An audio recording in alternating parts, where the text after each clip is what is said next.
Hello, America. We have a very special segment for you today. My guest today is Mr. Christopher Simich from TF South High School. He actually taught me contemporary issues and literature and rhetoric back when I was in high school back in 2004. So, yeah, we're both very old.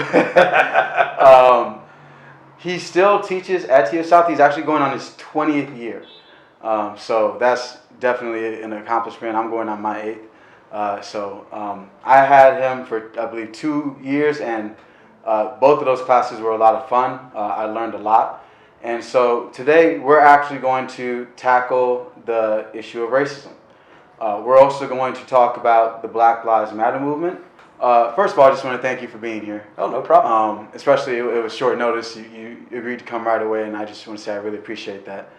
I felt like talking about racism with you was really going to be very deep, and I know that when you give your perspective, it's very thought out and detailed. So I felt that you were the perfect person to have this conversation with. I really appreciate that. Thank you. Yeah. So let's just kind of dive into it. Obviously, in today's America, racism is a lot more prevalent. And I think what I find ironic is that I can still remember a time when people used to tell me that there was no racism in America. I still remember that. I remember specific people used to say that to me. Mm-hmm. So I think it's just ironic that, now it's almost like it's undeniable. It went from people saying there was none to now it's kind of undeniable. I think I think the really important thing to remember about racism, the one thing that once your teacher, always your teacher, right? Mm-hmm. You said that racism is a lot more prevalent in today's America. Mm-hmm. I would say that it has always been this prevalent in America. I would say that for a while we did a fairly decent job of keeping it underground. Right. Go back, if you want to talk about it, when I was a student at TF South and the Confederate flag was still our banner. Now, was it there for racist purposes? No, it was culturally insensitive. Right. But we definitely needed to change that because it is certainly not a banner that anybody should honor in America. It's one of those things that helps represent at least in part the idea of treasonous men. Mm-hmm. Who wanted to break away from the Union in order to go ahead and fight for the right to own people. And somehow, in the 1950s, we thought that would be a good idea to keep as our banner because it was a pun, right? Mm-hmm. TF South separated from TF North. So there was this whole, I guess, in-joke, as it were, which was very easy for people in Lansing to make in the 1950s mm-hmm. because everybody was white in Lansing in the 1950s. When African-American families started moving into Lansing and started going to the school, they would look at that banner and they would say, yeah, I felt the same way. Yeah, exactly. So they said, we need to make our voices heard. Mm-hmm. And they took it to the school board, and the school board said, yeah, you guys are right. We should probably get rid of this. Mm-hmm. But see, here's the thing. That idea of racism, while it might not have been out there with people saying horrible things, they were still doing horrible things, mm-hmm. right? In the name of, it's still okay, right? Mm-hmm. In the 1970s, I think it was 1977, if you were to go ahead and take a look at the TF South yearbook, you could just open up the cover. You don't even have to get that deep into it. You open up the cover, and you'll see a picture from a Halloween dance. Kids were dressed in KKK outfits, and they had a noose hanging around the neck of another kid who was wearing blackface. Right? This is the 1970s, and I guarantee you every one of those people would say, well, I'm not racist, right? I'm not racist, and I wasn't racist then. And the next words that would come out of their mouth is, they just need to get over it, right? And it's that subtle systemic racism, or in some cases not so subtle systemic racism, that permeates American culture, right? So I wanted to touch on the Black Lives Matter movement again because, like I said, I'm very encouraged and very optimistic about what I'm seeing. Not only at the scope of the movement, but also like who's involved, because it's not just black people. You have white people, you have Mexican, Asian, like everyone is taking. You have people around the world recognizing this movement. So I'm very encouraged by that. But I think once again, like I've always seen these movements where like there's momentum, and then like it kind of gets drowned out in whatever the new shiny thing is for the day. So I just kind of want to know like what are your thoughts on the Black Lives Matter movement, and what progress have you seen, and what progress do you think that they're making? So, I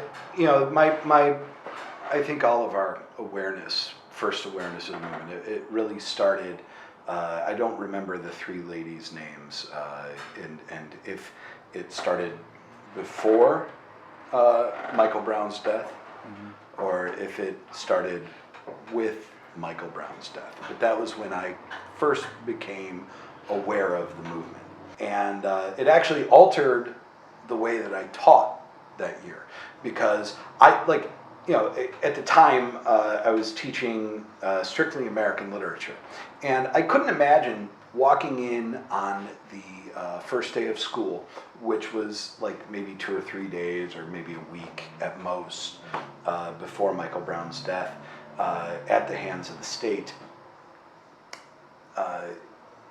I couldn't imagine walking in and telling kids, okay guys, we're going to read like original sources from the Pilgrims, it wasn't time for that. Students were still processing a lot of things, that they saw happening in their community, happening around, the Midwest at the time, and they were saying, I need to do something else. I need to do something different. I need to focus on something different. So actually, I started that year with the works of Langston Hughes and Claude McKay, and like a lot of protest literature from the very early civil rights era. Claude McKay's poem "If We Must Die" was written in response to the 1919. It was a Red Summer, Bloody Summer. There were race riots all over the country. And then there was Langston Hughes's Home, which is a short story about a guy who is a musician in Europe, and he comes home to Missouri and ends up getting lynched because he was talking to a white woman. I couldn't I felt like those were more apropos. We did take a look at literature that kind of reflected what was happening in society, and instead of saying, hey, we're going to go ahead and like I said, read about some pilgrims. Yeah. And I think it's great that a lot of teachers would have kind of just ignored it and kind of went about like what they wanted to teach. And I think it's great that you made that change, being cognizant of what was going on. I think you bring up Michael Brown. I think what bothers me a little bit is that I've been sharing stories. I've been a victim of police brutality, and so I could have easily been like a Michael Brown or whoever. Mm-hmm. But I think what's bothered me the most is that I've been sharing stories about police killings since 2013. Mm-hmm. And to me, the same thing is, up until George Floyd, the same thing always happened, where they got killed, there was outrage, maybe a few protests, the rage ran away, and then no one's talking about it. And so, with George Floyd, I think we had a whole string of cases that happened together. So you had Breonna Taylor, you had Ahmaud Arbery, you had a string of these cases that happened all at the same time. So I think that, in combination with what actually happened with George Floyd and how gruesome it was, really, really brought attention to it. But I think and that's why I bring up like the momentum. Like my biggest fear has always been that like the momentum dies down and it's swallowed up by some the new shiny object or something else, and then we have to wait until someone else gets killed before some real change happens. So here's the thing that gives me hope, right? When Michael Brown died, and when the Black Lives Matter protests were happening, it was all very localized, right? People were going down to St. Louis, they were going down to Ferguson, and they were in that area marching and protesting, and there's that great picture of the guy who unfortunately I believe he has passed. I can't remember his name for the life of me, but there he is in that rage. He was throwing a Molotov cocktail, I think, and while I don't condone violence like that, I understand where it comes from. And I really want to touch on that, Sure, because I'm glad you brought that up, because when the protests were happening, right after George Floyd, when the protests were happening, and there was violence. People were looting. Oh yeah. People were, and I used to tell people, look, I'm not condoning violence, but this is something that has been festering for like a long time. I used to always say it like this. It's like if I steal from you, right? If you have a house and I steal from you, and over the next 10 years, like I steal from you, and you never catch me. You never catch. It's me, but you never catch me. And then after 10 years, you catch me. What do you think's gonna happen? Oh, I'm gonna pop it. Yeah, right. So to me, this is the same scenario where you have a situation where black people have been killed by cops all the time. It's been on camera. A lot of times cops get because of the immunity. What's it called? I know what you're talking about. It's basically a rule or a law where cops, in a case, will get immunity. They themselves cannot be sued by the victims' families. Right. It has to be the state that is sued, Right. the municipality that is sued. Something? Sure. Why do you think that people are afraid of diversity? Well, what is it about people of color, not just black people, but just people of color? What is it about diversity that I guess frightens people or I think turns them off? Or I think we're all very, for lack of a better word, tribal. I think that we as a species tend to be paradoxically very social yet very tribal at the same time. And when you look at anybody put in a situation where they might be the only one of their kind, they feel a certain like a primal anxiety, I guess, and unless they're able to go ahead and say, hey, this is okay, we're all human beings, there's nothing about this that matters, they're not able to kind of get over that.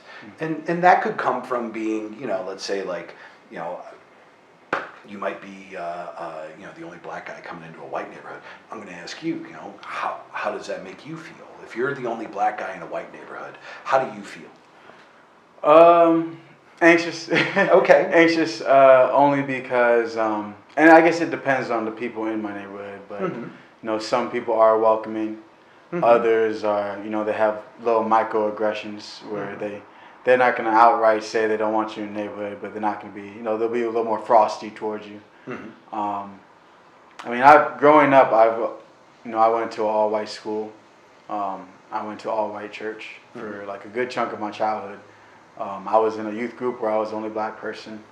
So I've been the token black guy before in multiple situations. And, like I said, it just depends on the people. Sure. Sometimes people are cool about it, and it's like you're, they don't even see, no one even sees because you're just all together. And then sometimes they make it blatantly obvious. Mm-hmm. Because when you come around, they might act differently or start talking differently, or they might have been playing like some pop music before I came in, but then I walk in and okay, let's put on some hip hop, just because Brandon's here. We gotta go get the Kanye. right. So it just depends. You got 20 seconds to get it right. To make a change, you gotta do it every day and night. Wash your hands for 20 seconds by scrubbing them clean. We need to be germ-free for our community. So stay fresh and I gotta stay clean. I gotta stay fresh and I gotta stay clean. All right, America. We just took a quick break, but we're back. I have a question. Yeah. So, I always say, we talk about President Trump on the show a lot. Even though I try to be neutral, I haven't been doing a good job of it. Okay.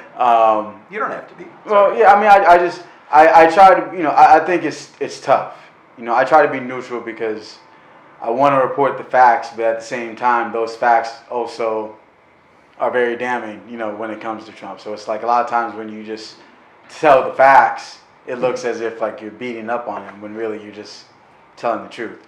But obviously I don't blame Donald Trump for racism in America, but I do feel that he's exacerbating it and making things worse. And I think, tying this into like the Black Lives Matter movement, I think that's kind of what worries me, because like at this time, I've never seen the momentum for like racial equality and justice like stronger than right now. Mm-hmm. But at the same time, we have this leader at the top who is like the opposing force to that movement. Yeah. So I think, and he's like firmly placed himself at opposition to that movement. So to me, I'm only worried because like I feel like I should have hope, because of what I'm seeing. But I'm also worried because I know the guy at the top is not going to do anything to. If anything, he's going to put things in place to impede it. Here's the nice thing about America and like American democracy. We have this like beautiful but flawed constitution, right? This set of rules that guarantees us, certain things are going to happen. So when President Trump says, I'm going to, I think we should delay the election. Immediately, everyone says, that's not going to happen, buddy. You can't do that, right? It is, it's one of those things where we have a set of rules in place that will hopefully keep him at bay. One of the things about Trump and Trump's presidency is that immediately on day one he embraced whiteness. Day one, as soon as he starts talking about, Mexico is sending over their drug dealers, their rapists, their murderers, and some I assume are good people, right? That right there is the loudest dog whistle that we ever could have had, and that is, Trump embracing that whiteness. I think it's incredibly telling. I think it's incredibly telling that he was able to ride that embrace of whiteness all the way to the White House. And I think what worries me is that, in my opinion, he's gotten worse. All of that happened. We had those localized protests, right? Laquan McDonald, localized protests. That was a Chicago protest. You had the so many stories about that. Alton Sterling. Alton Sterling, New York protests. Wait, was Alton Sterling New York, or was he down south? He was the one where the cops. That was Eric Garner. Eric Gardner's the one from New York where I always said I can't breathe. Right. And Alton Sterling was New Orleans, right? Yes. There's so many. There are too many. And the fact that we're having this conversation and going, oh wait, was this guy? That shows us that there's a definite problem, right? Now, the thing that really gives me hope about these right now is that George Floyd and Breonna Taylor and Ahmaud Arbery, these horrible, horrible deaths, we're protesting them all over the country. This is not relegated to, just Lexington. This is not relegated to just Minneapolis. This is everywhere. That, all over the nation. And it's really weird to me, right? Because I don't look at, being a white guy as being, something that I need to embrace, right? I just look at it as, well, this just happens to be like the color of my skin. That's all that is. What I should embrace more so is the values that, come from a community, that come from America, that come from, my upbringing and my, my family and my students and all of that, I look at that in terms of like the American ideal, right? And the American ideal for me isn't necessarily tied to whiteness. We talk about Bullhorn. I mean, he's called Haiti, Haiti shithole country. Sure. He's talked about like the suburbs, people coming out to the suburbs. We all know what he's trying to say. We'll stop black people from coming into your neighborhood. That's essentially what he was saying. All right. So do you know where that comes from? George Wallace. Even earlier than that, my friend. Even earlier than that. The very first suburb in America, Levittown, Pennsylvania, was a community that was designed for whites only.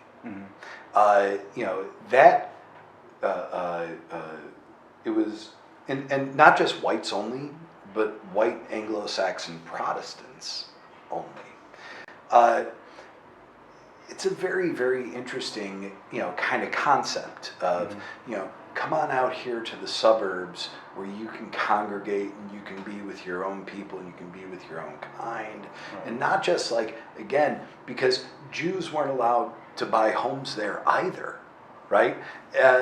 Which was rather ironic because the developer was indeed a Jewish man. And one of the interesting things about that is like that is a part of American history, but we're never taught that, right? We're never taught that. Those same kinds of tropes that we go back to where white people specifically have a very, very difficult time kind of owning up to and admitting, hey, I have these thoughts, I should probably examine.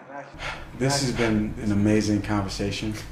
I really want to thank my guest, Mr. Christopher Simich, for joining me today and having this it's a difficult conversation, but he was willing to come and have it, and we just really want to thank you for being on the B-Lock Show. Oh, it's an honor, it's a pleasure. All mine. Coronavirus.